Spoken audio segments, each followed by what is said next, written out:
back next week. So I just, they have to be authorized to do it.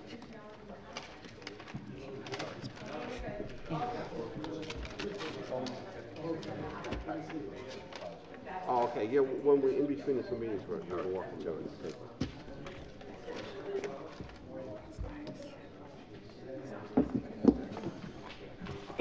So is the council going to sit in the voice?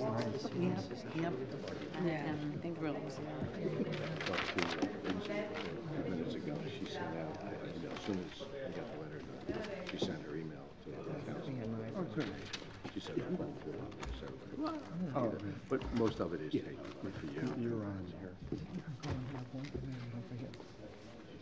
about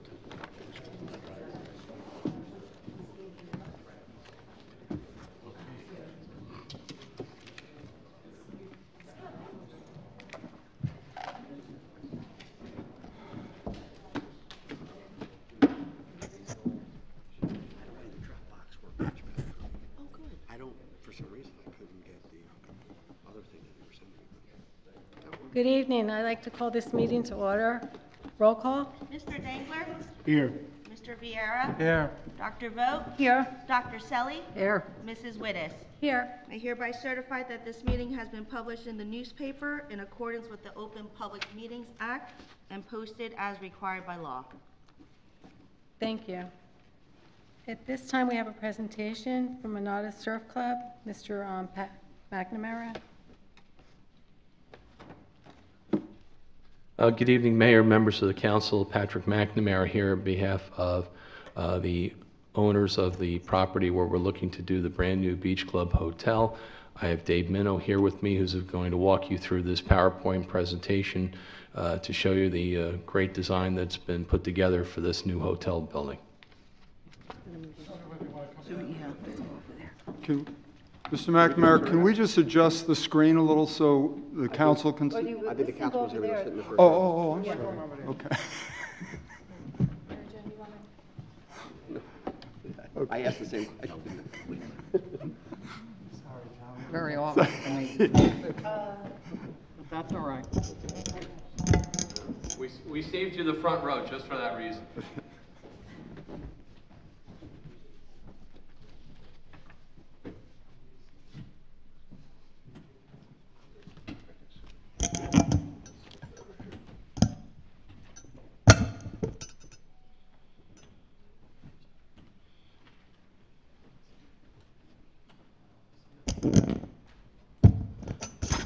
Good evening. I'm David Minnow with Minnow and Wasco Architects and Planners, and we are very proud to present sort of the first viewing of the Onata Surf Club.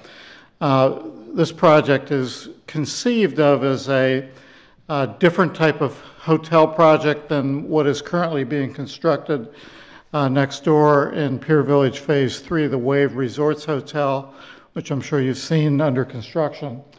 It's going to have quite a different look and a different vibe, but one of the things that we're creating here now under the current ownership of this site and the other two hotels is we're creating a network of resort hotels within Long Branch, and they're going to be supportive of each other in different ways. And what that really means is people who are staying in the three different hotels can utilize amenities in the other hotels. So we're going to try to make them a little bit diverse so that people can move around a little bit within the community. So I just want to locate people where we are. As you can see on the right-hand part of the screen are the main portions of Pier Village phases 1, 2, and 3, which is currently under construction, as you all know. The Wave Resorts Hotel is the building labeled number 10, right here on the ocean front. And the site that we're talking about for Onata Surf Club is just to the south of Pier Village on the ocean. And it's comprised of 3 existing lots, which will be combined into one lot. And this is the site of the existing, I think, oceanfront motel and 2 other residential lots. And we are adjacent to the high-rise building next door.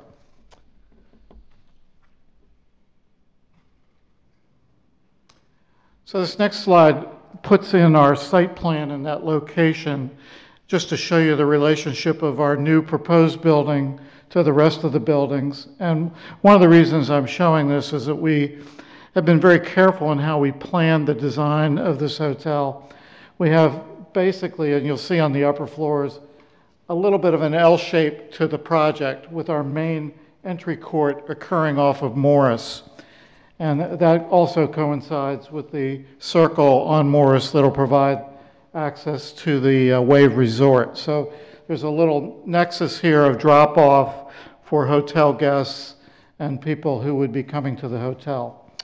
One of the reasons why we made it an L shape was, number one, to take advantage over the lower landscape deck areas to the ocean, but also to allow our good neighbors to maintain their view sheds to the ocean from the high-rise units next door.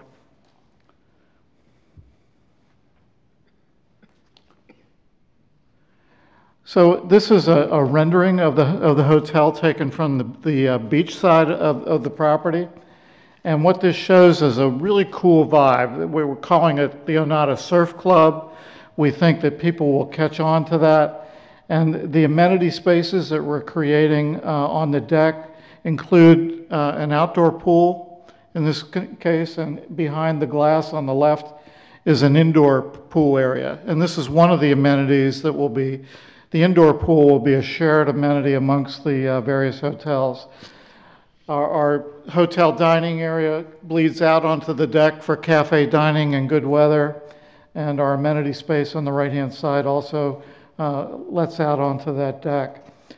What this rendering shows, and the floor plans will show, is that we've stepped the building on both ends of the building.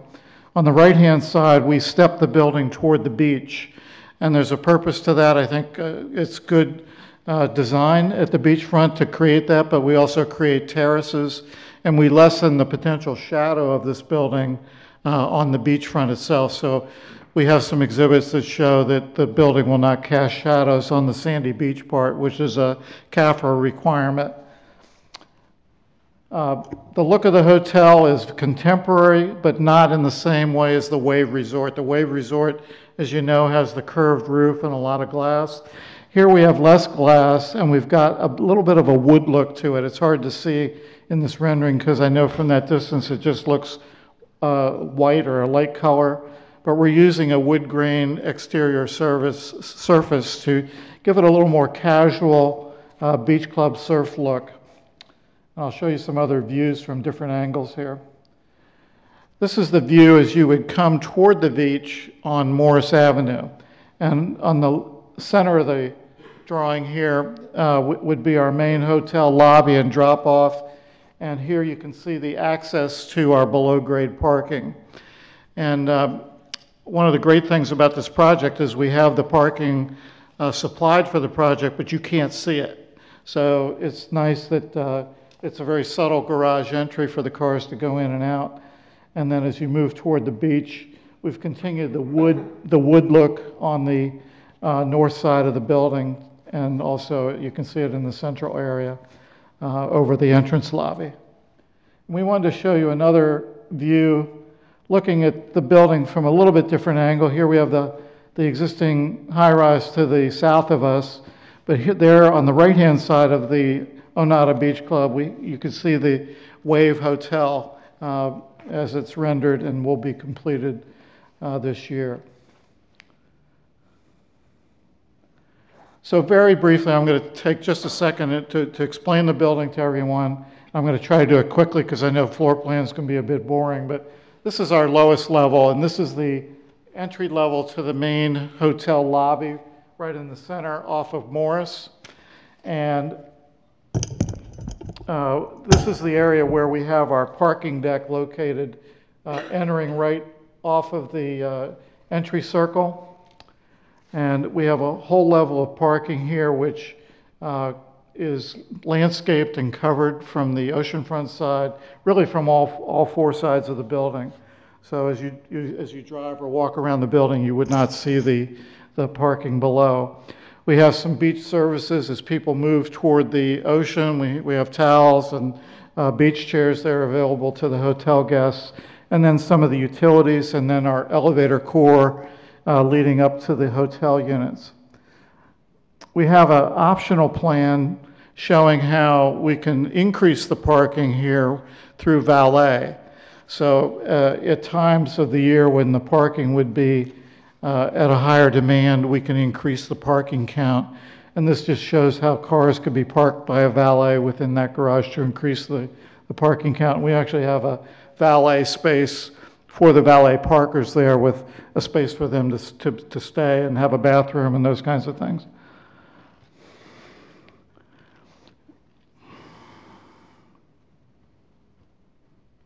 Okay, I want to take you to the sort of the main hotel level. As you've come up from the entry level, this is the first floor where most of the public space is for the building.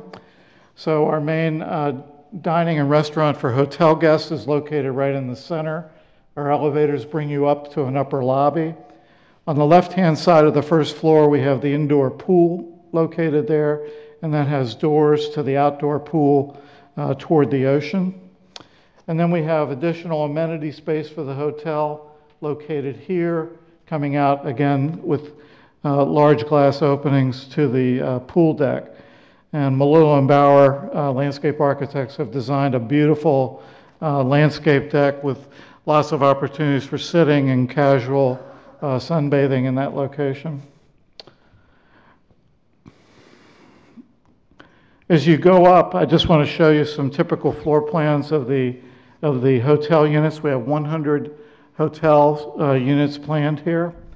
And this would be the 3rd through the 5th floor plan on the left. And it shows 22 hotel units per floor. And here you can see this is the full extent of the building.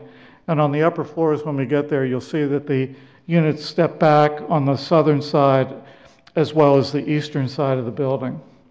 So we have a single loaded corridor which gives access to the units, and all the units have this southeast view of the ocean.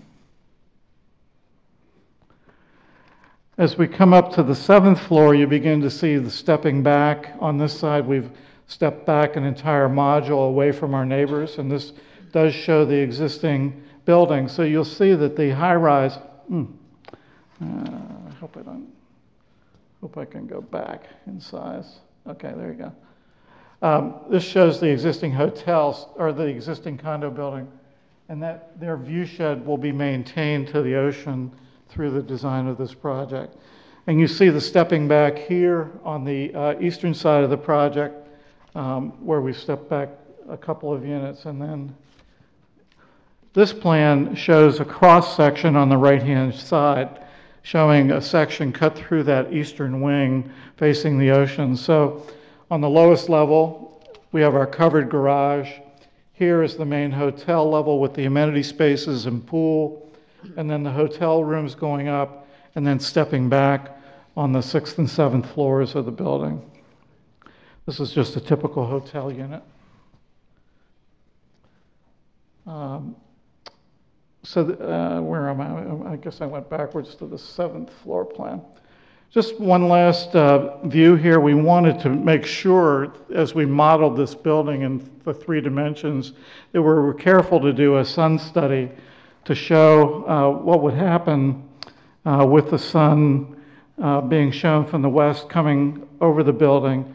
And we're showing that our shadow from the building does not extend onto the sandy beach portion, and very little of Ocean Avenue late in the afternoon. This is a 4 p.m. View. So I think I might have another, this is another sun study at a different time of year. It's a little less intrusive. But we want to leave you with the idea of a fantastic, cool surf club here that we think has a different vibe than the other 2 hotels in Pier Village, and one that we think is going to be a great asset to the city. So I'm happy to take any questions or, yes, ma'am. Will you talk about the parking, please, and explain it? Yeah, I'll give you the numbers. I'm going to ask my friend Eric to help me with that? Let me just get the exact numbers here. David, could you go back to the slide that showed the layout? I think that Sure. would be helpful. Try to do that.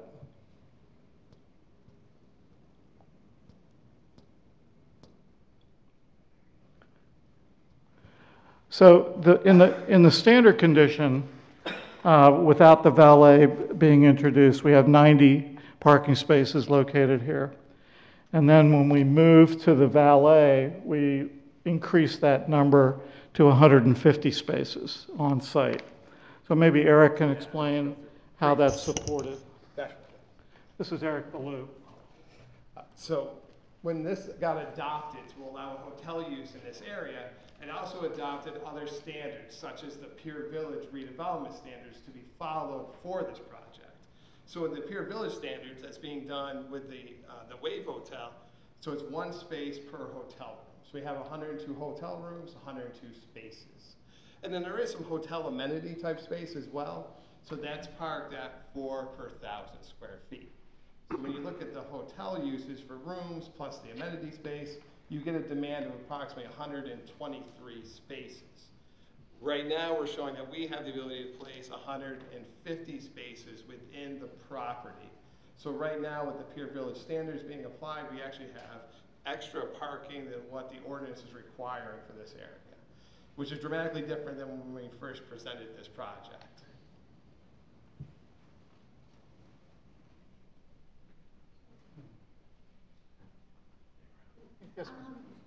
Where are we in the process with all of this? Well, maybe Pat can explain that. The process has been that the mayor and council adopt a resolution designating our client as the redeveloper for the property, even though they own all of the property in question, so there's no issues about relocation or eminent domain or acquisition or anything else. That's done.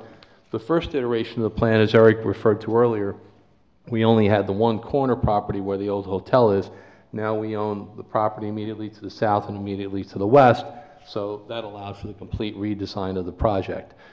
Once that designation is made by you, we would then ramp up with a full site plan application package that would be submitted to the planning board. In advance of that, it's been the planning board's practice to have us in for their informal, like they do at every monthly meeting, to walk them through the overview, similar to what you're seeing here, make sure we're all on the same page with regard to any design waiver relief. Right now, I think we have a handful of setback variances, but in all material respects, the uses are all permitted, the height is okay, the parking is okay.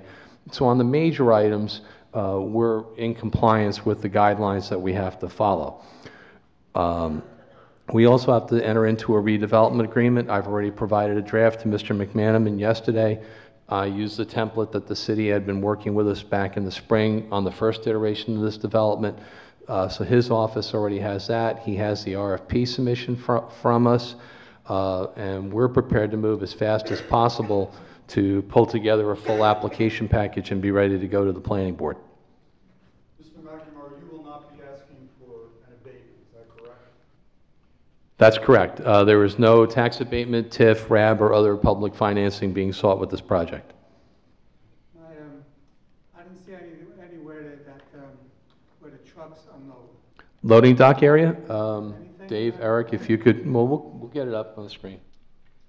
I believe it's back here, but I'd rather have them tell you. Yeah, we have a drop-off area on the west side of the building here that would be for truck access, and we have a service entrance here that goods and materials can be brought into the building. Yeah, we just don't want the trucks in, in front of the entrance there and stuff. Right, understood. We can tell the delivery companies what hours they're allowed to come in. That will minimize any interaction. When you've got hotel guests leaving at 10 and 11 a.m., you don't need trucks rolling in, so you'd rather have them come in at 6:30 or 7 or 7:30 in the morning, do their delivery and pickup so they're not interfering or interacting with hotel guests, either checking in or checking out. I have two questions. I noticed there were pedestrians walking across Ocean Avenue. Is that going to remain open to car traffic, or? Oh, sure, yeah. Mm-hmm. Okay, and then how about beach access? How is this hotel affecting? No, it doesn't impact on beach access whatsoever. For the public? Right. No, the beach access is on the other side of the boardwalk in Ocean Avenue, We have absolutely no say or jurisdiction over that whatsoever. That's exclusively the city's domain. What are the size of the rooms? Let me go back to the. Try to go forward a little bit. So the typical unit is 19.4 by 30 feet. It's a little bit, just under 600 square feet. For a prototype hotel of this nature, would you say that's about average size? That allows for 2 beds, full bath? Yeah, it's actually a little bit on the larger side, so. And you said the restaurant was for hotel guests only? Yes. That's correct. Is that with all 3 hotels that are being built? Or, well, the bungalow I know is already built. Yeah, all 3 hotels can use them, and there are other amenities in those hotels, so there's going to be sort of a network. When somebody checks into one, they'll be made aware of the amenity spaces that are in the other hotels. And we think, for instance, in the winter months, if somebody is staying in the bungalow and they want to go for a swim, they can come here to the indoor pool. So that's a nice feature, and it really helps support the hotel business in the shoulder months to have these shared amenities.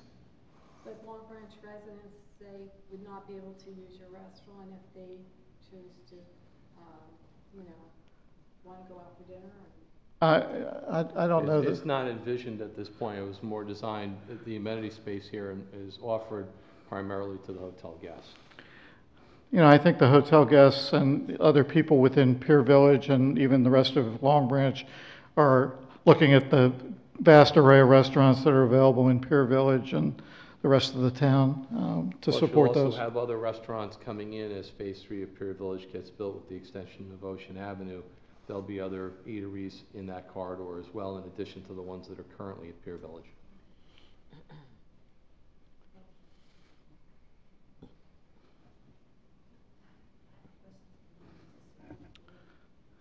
Any other questions, Mayor? I'm sorry if I missed it. The restaurant and the spa will or will not be open to the public? No, they would be there for the guests. For the hotel guests.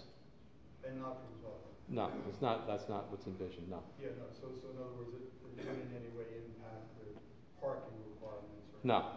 No, the parking requirement is based on the square footage as per the design guidelines. Of the 3 hotels that we're talking about, this is hotel number 2 or Number 3, Bungalow. the Wave Resort, which is under construction, and now the Onata Surf Club.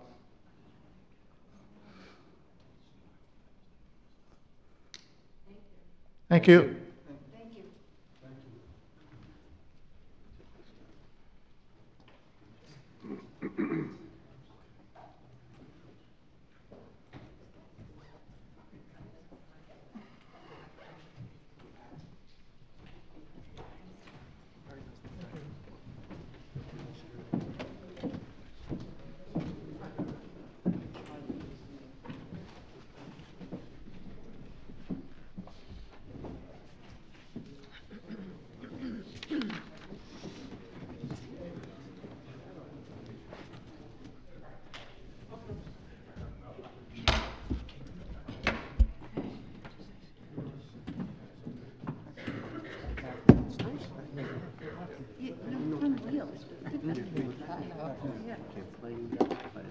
Rose, this is the only presentation, right? So we can push this back? Yes.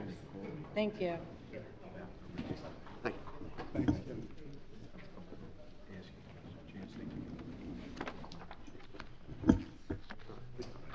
We're going to the resolution.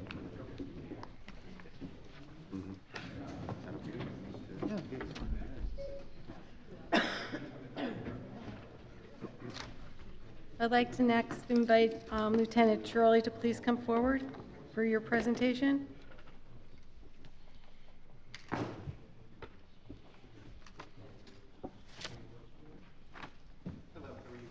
Hello.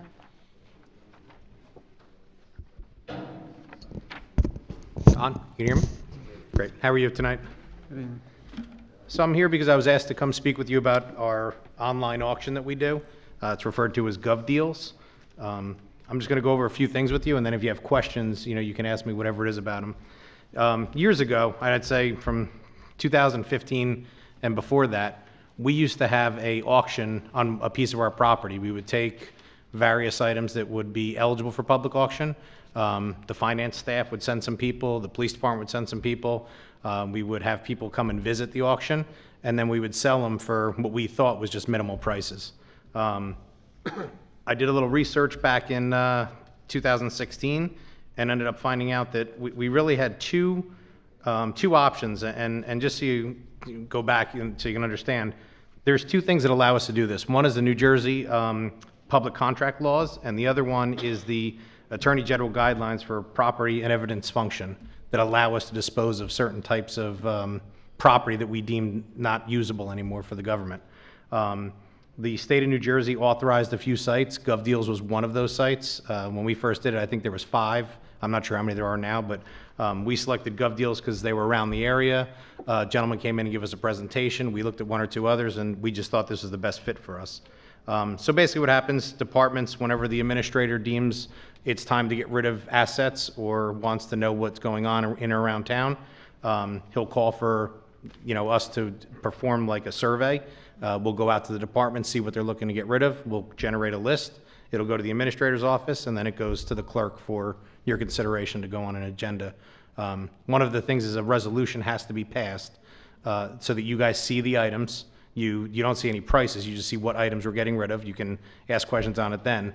After the resolution is passed, it's got to be published in the paper, and we can't have the auction for 14 days until after that has been published in the paper and people know.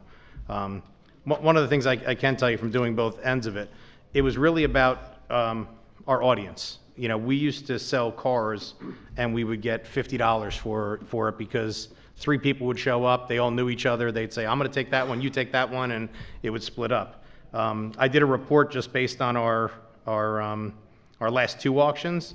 Believe it or not, on one of our items, 5,800 people viewed and bid on our items, whereas we wouldn't have 20 people, Mike, total at the auctions?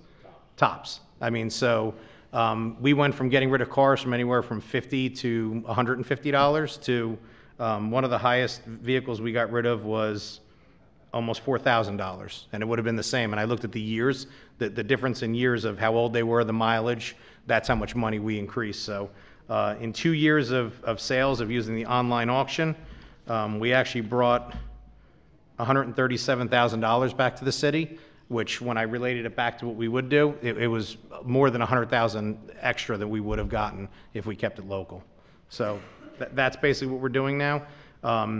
A big reason that it started was years ago we had figured out that what was happening in the city, especially with vehicles, beach vehicles, fire apparatus, some DPW dump trucks, as we would come to you guys to purchase them, the other ones were getting so beat up that they weren't worth anything at the end. So what we did is try to get into a rotation that as we buy vehicles, we actually have a serviceable life for them. We can put them to auction, get a decent number for them, and then rotate that back into the budget to help the budget and help the purchase of the new vehicles. So that was one of the things we did. So it goes into the general fund? Yes. There are a few items that don't, but 99% of them do. There are certain things, depending on what an example would be the LISO program, where it's done through the federal government and it was military surplus. That wouldn't just go back into general. That has to be used for a police function. But other than that, very few. Is there another one that I'm missing? UEZ, yeah. There are certain things, but 99% goes right back in the general fund. And I can tell you this, if I may, to Lieutenant Shirley's point. At one point, we got rid of the old iPads of the council and the mayor and whoever. And I was excited because I thought I was going to get like a $20 iPad for my son, And all of them went for well over $100. The electronics is actually a great point. So when this happens, and if the governing body wants to update, the first thing we do is we go out and see what the market value should be of them, and then we sell them, and then we can offset the cost based on what it costs for us to purchase through government programs. We always get more than what the new ones are worth. Thank you. Questions? Thank you. Thank you. So, yeah, when is please. this going to be scheduled? Mayor? It's on for the next agenda, I believe, if you guys are okay with it. I believe so. Right. So, and like I said, it's just the 14 days is Right. just the minimum. So what'll happen is I'll look at when she can get it published after you pass the resolution, because that's the first step. Okay. It'll be 14 days after that. But generally what I like to do is I like to leave it open for about 21 days. So it'll be publicized. We put it on all of our social media websites. It'll be in the papers. And then anyone can go online and actually bid on them. Okay. I should mention one thing, just so you guys know. We did one restriction that city employees are not allowed to bid on any items. Okay. And that was just something that we did back when we did this. Yeah. Well, it's a good thing I ended up not bidding then, huh? Well, you know, yeah. Oh, I did not know that. It's on for tonight. I'm sorry. Okay. I did not know that. Thank you. No problem. Thank you.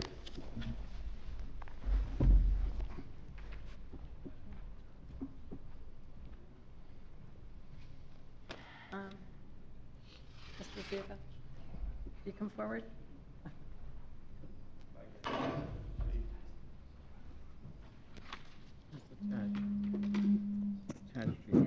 Good evening. It's working. Good evening. Good evening. I gave everyone a copy. I hope you all have it to go through. This is the 2018 report for the Ocean Rescue. Every year I come up here and just let you know what's going on, how many rescues we made, what we did, answer any questions you have. This year we manned 21 lifeguard stands throughout the beaches. 8 lifeguard stands were open after 5 o'clock at night till 7 p.m. and sometimes later. Daily staffing was 63 lifeguards, 3 pool lifeguards, 3 EMTs, a zone supervisor, and a manager daily. Total staffing for the year, we had 85 full-time lifeguards and 45 part-time lifeguards. There were 871 water rescues. 103 of them occurred during the late shift from 5 p.m. to 7 p.m. There were 2 major jet ski rescues, and 13 of those rescues were after Labor Day, between Labor Day, September 4th and October the 1st. There were 7,832 preventions, which basically is just lifeguards getting off the stands, telling people to get away from the rocks, don't swim in this area, you know, messing around, climbing around, throwing people up in the air and stuff like that. There was 1,037 minor medical, jellyfish stings, bee bites, anything like that, small scrapes and bruises. 100 major medicals, which people actually had to be transported to the hospital. There was 1,876 what we call code enforcement. That is basically if people are smoking on the beach or digging holes or anything like that to prevent that. And 110 lost and found missing children or parents actually looking for other adults or something like that. On the second page, I know we're short for time. You get a chance, you can read it. It was a consolidation of lifeguards. We basically took over some of the private beaches and handled that for the season. We are starting a rapid response dive team. It's just strictly in-house. It's not with any other agency in case we have, God forbid, a submersion or something like that. Training, we had a mass casualty incident just with the lifeguards and the beach staff. We sent our over 30 lifeguards to a boater safety class and jet ski operation class. This year coming up, we're going to have a Codex drill with the police and the fire department once we talk to them and get everything set. So it'll be a major drill, which you guys will be invited to. We got a company to come in and do off-road vehicle ops class where we sent supervisors to a train-the-trainer class so they can come back, and whoever is entitled to drive a vehicle on the beach will have to go through this class next year before they can drive a vehicle. Junior lifeguard program, successful as ever. It went from 50 in 2013 to 135 this year. And the rookie class, we have 40 hours rookie class before you become a lifeguard in Long Branch, even though you are USLA certified or you are certified, we make you go to a rookie class and train you as onto things that we do in Long Branch. Is there a fee for that? I'm sorry? Is there a fee for that? There is no fee for that, no. So anyone can, And if we hire you and you're a rookie and you're starting first year, it's mandatory that you have to go to this. Okay, and the last thing, competitions, lifeguards took first place in the Avon and second place in Seagirl. It's got an invitation, but I'm pretty sure that's for on the female side. I don't think it's Seagirl, I think it belongs to Seagirl. That's all I have for you. If you'll gladly answer any questions. I mean, Yes, and yes. is there any possibility that we can get these lifeguards involved with the Long Branch High School that we can get more kids involved, local kids. I heard your comments last week, Yeah, last and, meeting, and I spoke with Danny George Did on you? that.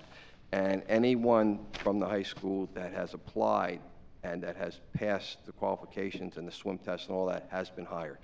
Well, the thing is not passed, the thing is to get these kids involved so they can get qualified. You know what I mean? Because, let the kids know that there's something available for them. Absolutely. You know, There's maybe not a with- problem with that, Yeah, I mean- it's all mandated through insurance and everything, they can get, Yeah. they can come in, they can see what we can do, I can set up a meeting if they want, with Dan and Yeah. some of the lifeguards to go over that, because lifeguards do start in schools earlier. Yeah. They go to the grade schools and do presentations, stuff like that, we can do something in the high school in case these kids are interested. At least and- advertise And it maybe for get them some on of the board. kids. Yeah, at least Yeah, advertise. we can work out something over the winter months to do that if you want, I can Okay. talk to Dr. Salvatore, tell him what we want to do and take it from there. Because Sure. I like to see a lot of local kids. You Sure. know, a lot of times they're looking for summer jobs. If we get them involved early, then they'll be ready in the summer. Okay. Is there a way we can also encourage senior citizens to maybe help out at the ticket booths and things like that during the summer? We could look into that, yes. Absolutely. It was never thought, it was always, to give the local kids a job and stuff like that, but seniors, I would welcome that, on an overall scale. We could use some of them, yes. Yeah, I thought it'd just be nice to have a relationship, students with seniors, and it's a good way to, learn from one another. Yeah, no, definitely, we could do something like that, we can talk later. Okay, thank you. Okay, all right. So Stan, just looking at the numbers on the first page of the Yes. number of rescues and everything that happened, first of all, is there anything, how does this compare to last year, is question number one. Let's do with that. It's roughly the same. I think it's actually a little bit down because we're a little less crowded on the beaches this year, but in comparison, it's right around the same area every year that we have this. Okay. Somewhere between the 800 and 900 for rescues, and depending on water conditions, on weather, we lost a lot of weekends this year as far as due to the weather and stuff like that, so that's all into consideration. Okay, and is there anything that these numbers tell us in terms of improvements? Just anything that we could do now in the planning phase that would help, the lifeguard, help the whole Well- team next year? Let me put it this way. You guys have done a lot, the old mayor and council, and including this year with you guys, to step up the equipment and step up the quality of what we have down there to do these rescues and to get to where we wanted to be. And I'm going back probably 8, 9 years ago, we didn't have the quality of lifeguards that we have now. We were training lifeguards, and because of the salary that Long Branch had, they were leaving to go to other towns. We had asked the mayor and council to bring those salaries up, and they did do that. Just recently, we asked you guys for some new equipment. We got that. This year, we're going to ask for very little as far as new equipment. We should be able to do most of this on our operating budget because we're at the level now to where we want to be. Coming up in the future, there's going to be a few things that we have to talk about, but I think right now we're in very good shape considering where we were about 5 years ago. Okay, and I would assume that the future isn't too far down the road, just thinking of budgeting and all that other Right. stuff that's I going to think be we're going to happening. be. I think we're going to be fine this year. I've already sat down with my supervisors and looked at what we had to do. I've spoken to the mayor about a couple things, and I think we should be able to handle budget line without coming to you with a major capital or any project like that. Probably next year or the year after, we might have to look at replacing a few things. But right now, we're in very good shape as far as our equipment. Yeah, I'm just thinking about, like, even going back to the town meeting when we said to folks, what's one thing that we could do to make the beach experience all the more wonderful next year? And, we need to start identifying those things now and planning for them. Right. And budget. But wait a minute, let me just get to the end. Okay. And so just, one thing was the whole accessibility that continues to be a conversation that we're having, which spectacular if we could say, Long Branch is the most accessible beach on the Jersey Shore. I'm thinking of, Long Branch is the safest beach on the, that's where I'm going with my questioning, which is very broad, but it's just that always, what's the next step to improve? That's where I'm going. Remember, we were talking about getting more. Oh, you're good. Yeah. And not for a specific answer now, because I know time is tight, but just as we keep thinking, the constant improvement. Right, we are looking into, like we spoke about the Moby mats, replacing some of the ones we have. The issue that I have with getting a lot of them is it's hard for me to rake the beach. Because as the Moby mats go out, then we've got an issue going around them and the beach wouldn't be cleaned properly. Yeah. They have to be rolled up, which means more manpower. So there's got to be somewhere in the middle. We got to find a Right, it's a broader happy discussion. medium. Yes, Right. exactly. I agree. Yes. Any other questions? Thank you. Thank you so much. Thank you. Nice report, Stan. Yeah, Thank you. very nice. Nice work. No, I had.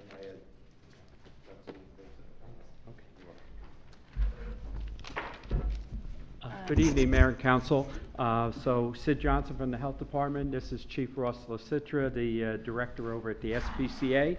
So just a little recap real quick is January of this year, the Council authorized a resolution with the SPCA, an agreement for 100 to get TNR, trap, neuter, and return 100 cats. The cost is $3,750.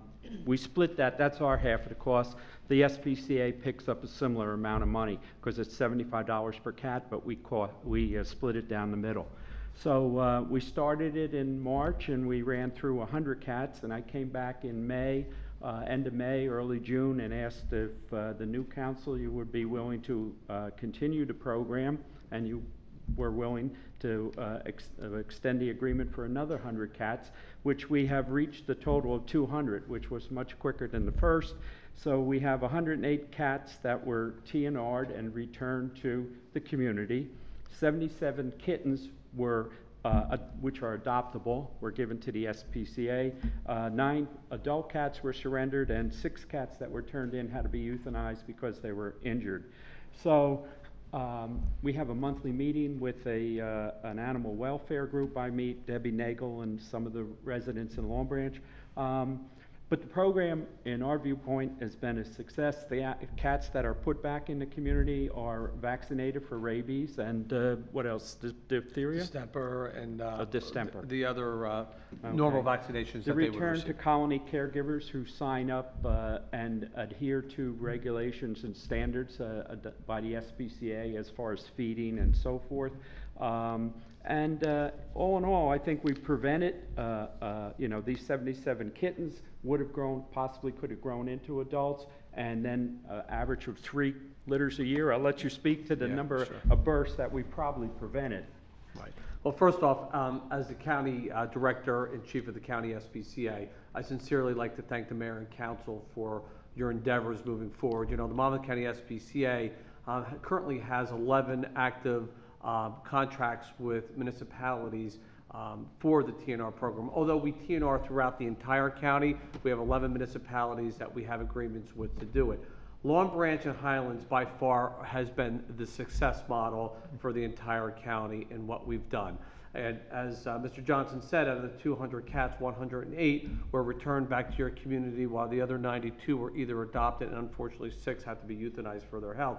But you know, the key factor here is that every community across the United States and even in the world are plagued with community cats. They're just something that has been overlooked for many, many years. And you know, the overabundance of their population, it will continue to grow if we don't do anything about it. You know, out of the 108 cats that were returned back to the community, a little over 70 of them were female cats. And you know, I always love a visual when we use this. This is what one cat is capable of producing just a little over 2 years as it comes in. They go into gestation or into their, having kittens like every 7 to 8 months. So this is what one cat would happen if we didn't do this. Now, this doesn't even include the 77 kittens that were taken off the street and adopted out to homes.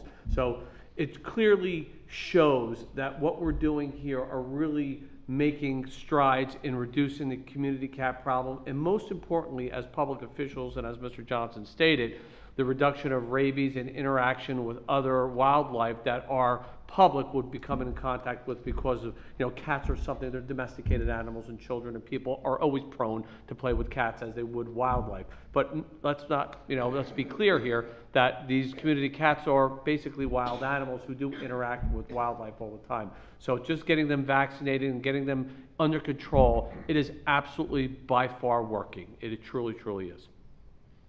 So, I guess that's we're asking, or the Animal Welfare Group has asked for additional funding to carry us through the end of the year. We have checked with Mr. Martin. There's the Animal Trust Fund, and the additional $3,750 is available if you so desire it. The suggestion was that next year I build it into the budget, and I think that's a good idea rather than keep coming back. If you want to continue the program and ask for 100 here, another 100, you build it like it's not a startup anymore. It's a continuation. If you want to continue the program, that's fine. I think the right thing to do would put it as a budgetary item and do it that way. And we'll see. But it's your desire. But the program, as far as we can say, I can tell you it's a success and it's working, and it's been doing what we intended it to do. It may not level off the population of cats for a few more years, but that's the nature of the beast, really. So. Yeah, one more thing I'd like to add to is on the financial aspect of it. Out of the 92 cats that were not returned back to the street, most of them, of course, being adopted out, only 6 lost their lives for medical reasons. If you were to surrender those to the county SPCA, the standard surrender fee to take them on the street is a $250 charge, and that's the county fee across the county. That's $23,000, just for those 92 cats alone that wouldn't been back. The 200 cats, all total, cost the city only $3,750, with the county picking up the other $3,750. That cost is because that's exactly what it cost us to do the medical, the spay and neuter, the vaccinations and everything else. It's very, very carefully calculated at that number. That's true. If our budget, our contract agreement for animal control, we pick up a stray cat or a stray dog, we pay $250. So this and for that reason, in the past, the animal control was always hesitant to pick up cats, especially $250 for every cat. Where does it end? So this program afforded us a way of handling the stray cats and so forth. So, and if we have a trouble with the colony, which 1 or 2 people, we did have an issue with, we go to Ross and he intercedes and talks to the people. And if he's not successful, we can always go to court with the people. But the 2 instances I'm talking about, he had some success with them. So, we have a nice agreement, nice working relationship. Personally, I think it's a great program, and Chief LaCitra and your staff, I just want to thank you because I know you have a great relationship with our health department and program, so thank you. All right, so it's your pleasure, right? And one other thing, the rabies clinic last night, we had 163 animals there, so it was very good. The first time we did one in October. We always have the January one because it coincides with the licensing, but we decided to do an extra one, so it worked out fine. And a lot of people got the word out there was a rabbit raccoon, so we heard that from multiple people that showed up, so it was very nice. So.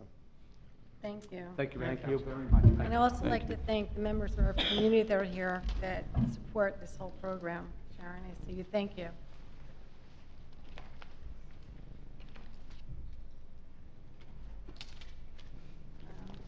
Next item, Mr. Manone, we're going to do vacant property, abandoned properties. We are, Council President. This ordinance was circulated before last meeting. I also gave you a memo. We've kind of gone over the details of it a number of times, but the purpose of this is to create kind of a coherent set of tools for your enforcement people to be able to deal with the issue of abandoned and vacant properties. It requires registration of properties by foreclosing parties, so that you know who the appropriate person is to be maintaining them. Mr. Jackson has reviewed all of these. He's reviewed them with staff. We've made amendments, some of which were suggested by the council after their meetings with DCA, and I believe that they're ready for introduction. Any questions? No. Okay. And then the next item, Mr. Jackson? Yes, Council President. It was brought to my attention by Director of Building and Development, Kevin Hayes, that the state recently introduced a new minimum fee for certain inspections, and these are type 1 through 4 structures. This is a mandatory minimum, so we need to have the amendment to our local ordinance. This was enacted on October 15th of this year. So this is just a housekeeping item to amend the ordinance to comply with state statute. Any questions? No, we're good. Thank you. Okay, thank you. And then the next item is the employee recognition, which we've spoken about before. And I put together some items for you to look at. I'm going to find mine. 1 second. Okay, the employee recognition of the month. This program will be designed to acknowledge a city employee who has performed his or her duties in an extraordinary manner. Qualifications and eligibility, demonstration of the following service qualities: friendliness, thoughtfulness, and dependability. Duties performed in a professional manner, ability to work with others, an exemplary representative of the city. And I wanted to discuss possibly having the administration submit employees' names each month and reviewed by the administration, and at that time make their selection. The awards could be resolution presented by the mayor and city council at a regular council meeting. An 8x10 photo will be displayed in the common area of City Hall. A photo of the employee will also be highlighted on our website and Link News. We may want to also recognize on a yearly basis years of service awards for employees who reach their 25, 35, 50-year anniversary, as well as employees who retire.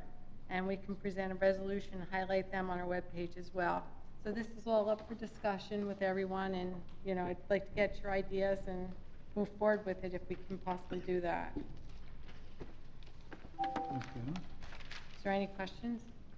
No questions, just when do you plan to start? I'd like to start as soon as we can, like probably, well, at this point, probably December. if we December? can. Mhm.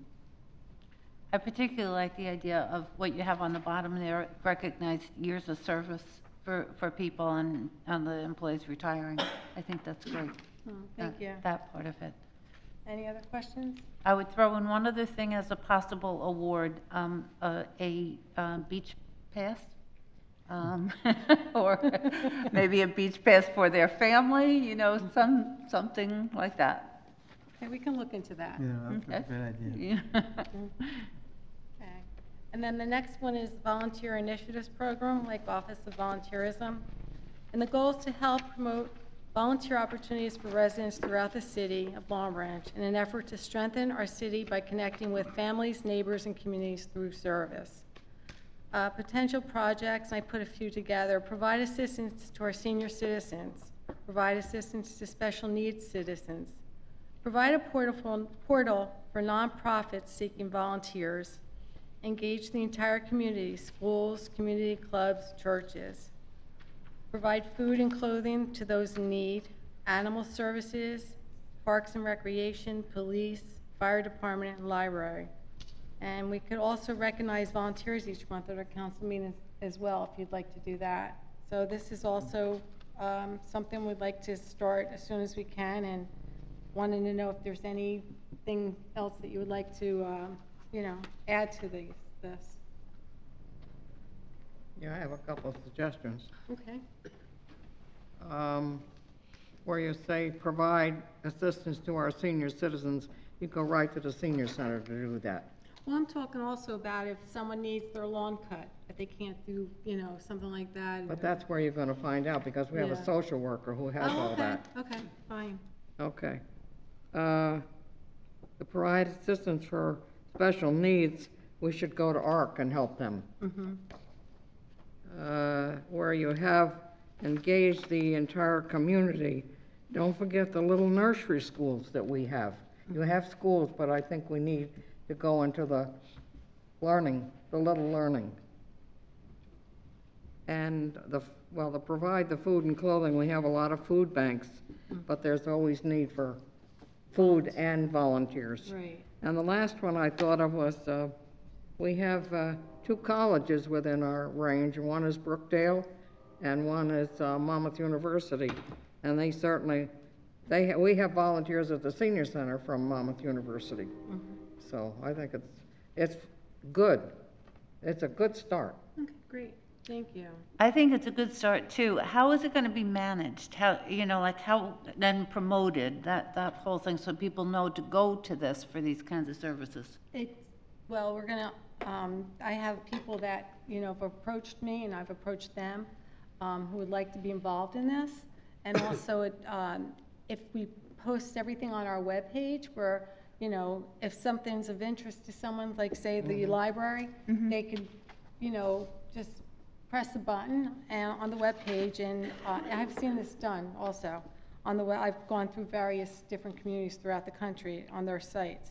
You would just press the button, say library, and it'll say where their volunteers are needed and what times, and if you're available, and Okay. so that kind of thing. So it's, Will they come to us, or they go straight to the library?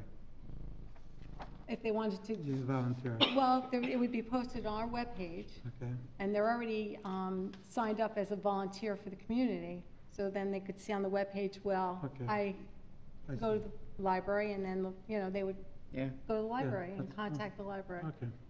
Sign up for it online. Sign up for it, and then what's available comes up. Yeah. Okay, sounds good. Anyone else?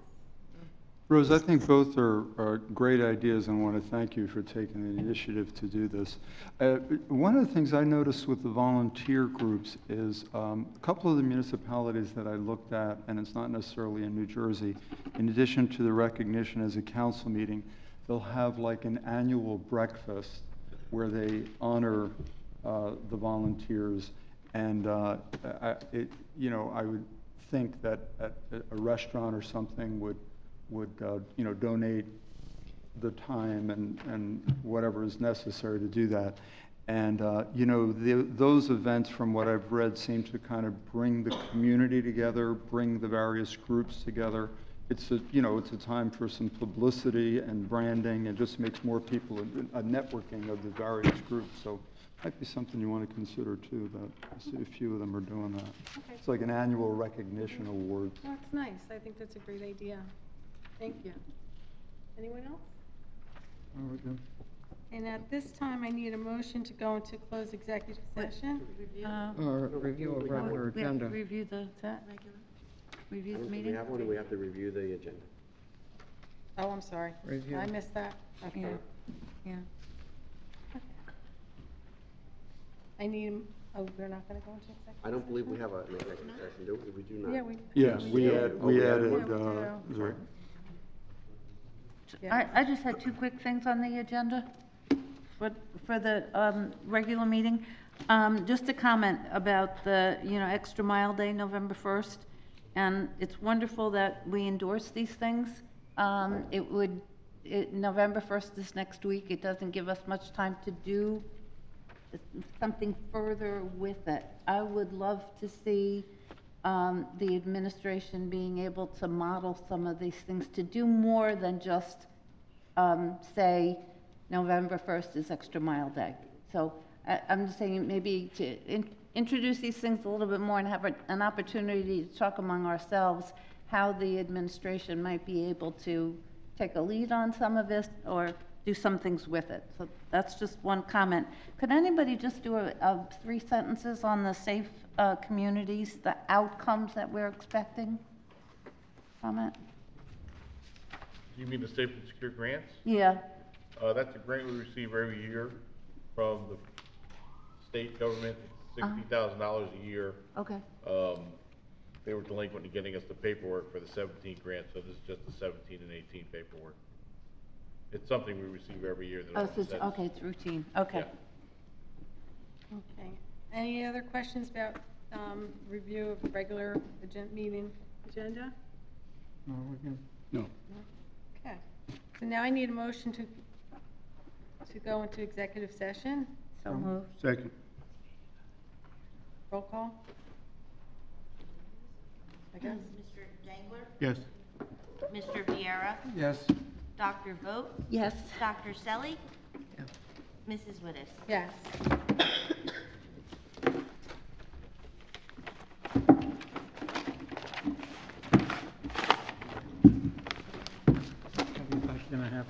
Yeah.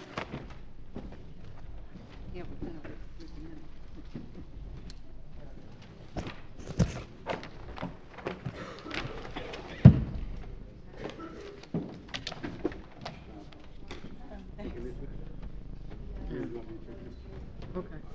I'll make fun of- fun of all the band. Huh? Didn't you, Gary? Okay.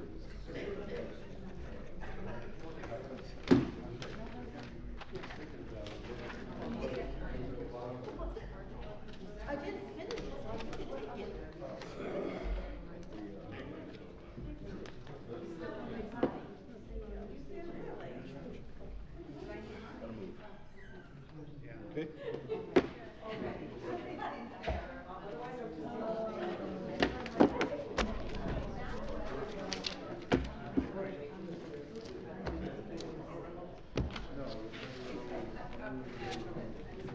Banquet, we